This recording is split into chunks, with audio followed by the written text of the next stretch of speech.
So, ukitaka kujua 2027 wazazi wetu watatuseti. Nataka mcheki history ya baba Albert Ojwang manze. Imagine venye Gathe alikuja kama amenyenyekea, si ndio? Sasa hii bana jamaa amerudi nyumbani kama anasema tuta manze. Hata venye ameshukuru rais nimeshangaa, rada ni gani? Mzee ametuseti nini? Cheki Gathe manze. Hebu tusikie venye alikuwa anaongea mara ya kwanza na venye ameongea mara ya pili manze, imeshangaza watu wengi sana jo. Hebu tusikize. Nahitaji unieleze kwa nini ulimuua mtoto wangu. Kupitia kwa sheria ukaseme kwa nini ulimuua mtoto wangu. Sahi anasema. Shukuru rais kwa kuchukua kijana wangu Albert Omondi kama kijana wake na kuhisi kuona kitu. Sababu wengi wameaga dunia jana, hata juzi, hata wiki jana. Lakini alichagua kuchukua mzigo huo kama wake ili akaweze. Wangwana, Ruto is a political genius. Jamaa amepiga hesabu akasema mtaenda kutoa maandamano mengine yajaiona hii Kenya. Benye mmekuwa mkiipangia. Sasa jamaa akasema, akapiga hesabu akasema no, haita happen. Akareach out kwa baba Albert. Amempatia kitu yake na akamwambia pole. As a parent, you know, mtu akisha kuambia pole, kuna ile unasemanga at least alisema pole. Unaona? So he knows how to deal with you guys.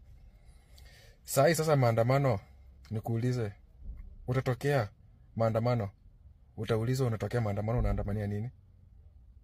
Baba ya wazazi, familia inasema wanataka kuzika mtoto wao na amani. Unaona? So hapo tena mmepiwa 10 lingine. Msee si mraizi venye mnamuona. Si mchache.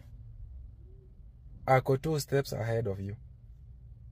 Ako 2 steps ahead of you. And my friends, kwenye tulikosea kabisa last year 25th, hiyo ndio time angeenda nyumbani. Hiyo ndio time nitashinda nikisema hiyo ndio time Ruto angeenda nyumbani. Hizi zingine saa hii tupige tu kelele ni sawa, lakini tusidanganyane. Hakuna kwenye anaenda. Lakini last year kama sio ile wale wasewa, msiende State House, is a protected area, msiende sijui wapi. Unaona? Saa hii ndio bado wasewa wako mbele wa kuambia tuende maandamano. Simuwaulize mnaenda kuandamania nini yenye mungeandamania last year. Unaona? Mimi ni hayo tu na msinitusi, sina ubaya. Ni just kupeana opinion yangu. Nawapenda sana na walombo tovu. Asked me if I died and my dad was given like money and stopped fighting for my justice. Trust me, I'm haunting that man. We're going down together. We are going down together. I don't care how much. 50 million, 100 million, I don't care.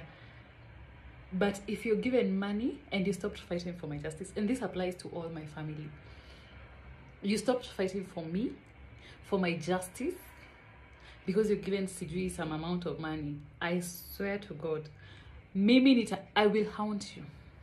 I will haunt you. Yeah, anyway.